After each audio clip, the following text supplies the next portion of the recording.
guys, so first off, I want to apologize for any of the background noises you hear. My sister is watching a show downstairs, so that's that.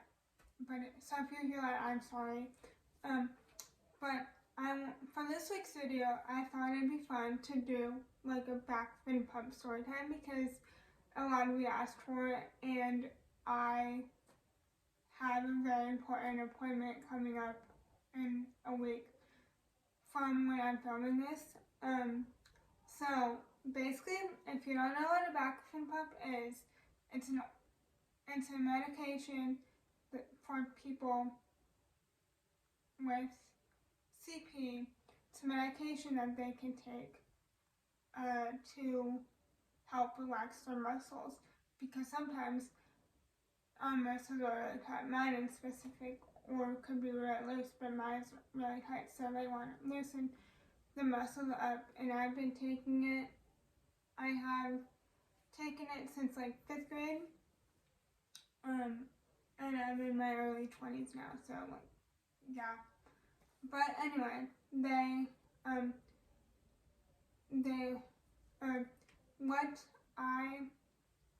my experience with the Bacolfen pump has been, first off, they did trials to see if I was a good candidate.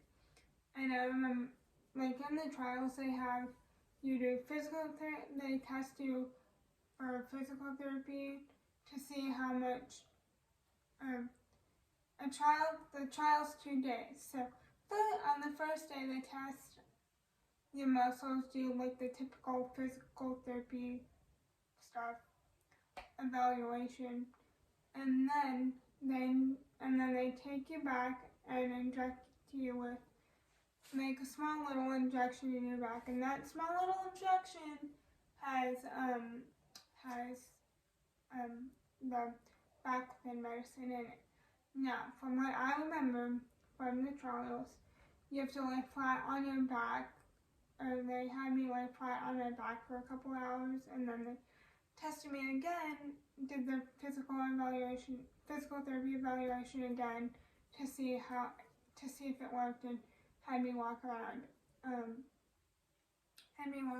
Before I was allowed to go home, and then when I went home, they just had me rest.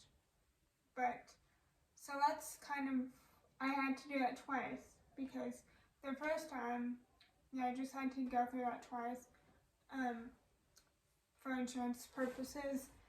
But so the day of the actual surgery, or the consultation day, so my doctor sent us over to a neurosurgeon to do the consultation.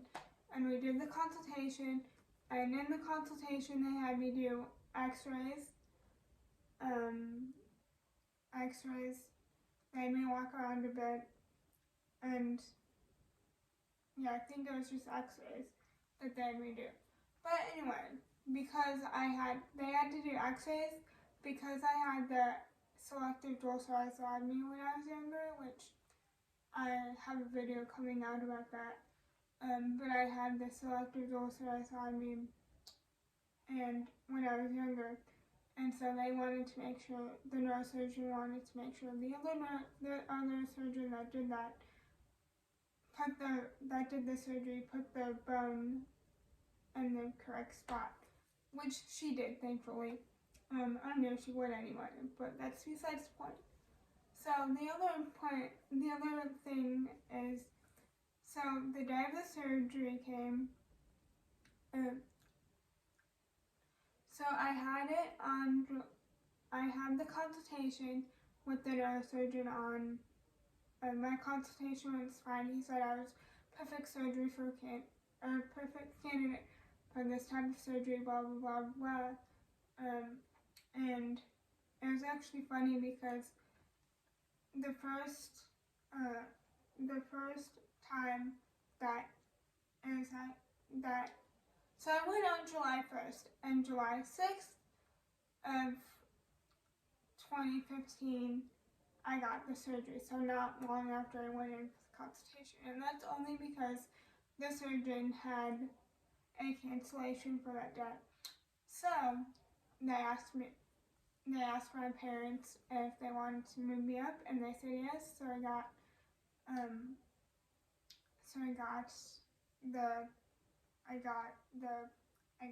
the surgery on the 6th.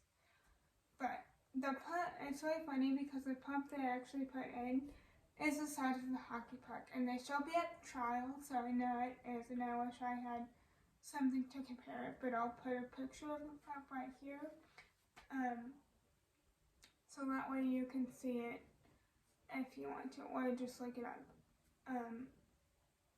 But anyway, so yeah. But I remember one thing about the recovery process. The recovery process was so long. I had my surgery. I got out of the hospital in 2015. I got out of the hospital at, I think my surgery was the 6th of July 2015, and I got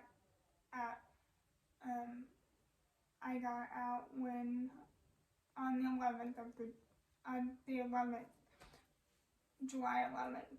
So, as you can see, it was a bit of a longer stay than I wanted to, but I ended up doing everything they wanted me to, so I was allowed to go home. But now, the recovery process was so hard. I did not like that at all. I had to wear a thing called a binder, and it's basically a white circle type plaster thingy, plastered fabric, whatever you want to call it. It's a white thing that protects the incisions from getting like gross or like infected. And I had to wear that thing for a long time because the surgeon didn't want my back to swell up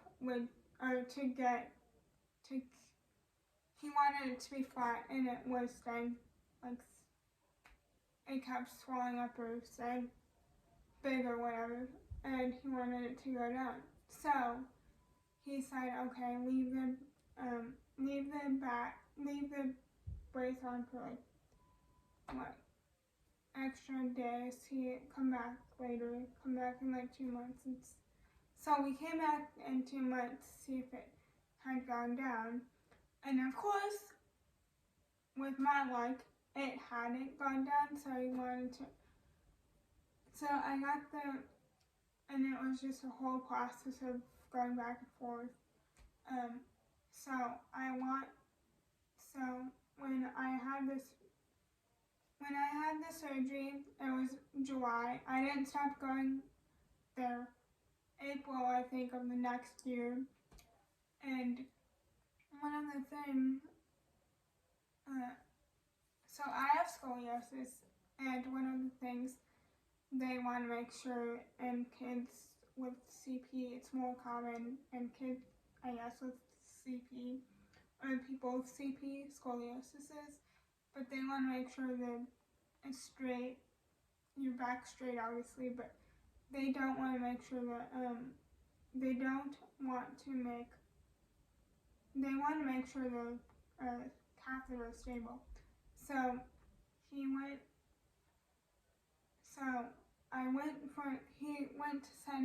he sent me for an x-ray when I got out of seeing him. He sent me for an x-ray, and apparently it was good, I guess, or it was stable to the point where he never called us back.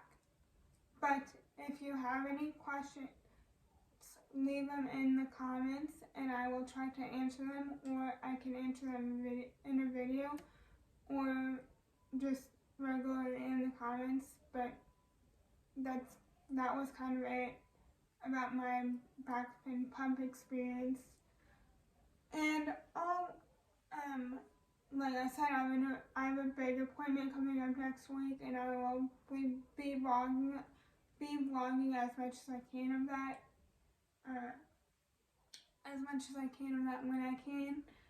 So look out for that video. But that's it for today's video, and I hope you guys liked it. And like I said, if you have any questions for me about my pump or the process, or if I didn't explain, I can go in more detail in the comments. But yeah, so that's it for this week's video. I hope you guys liked it, and see you next week.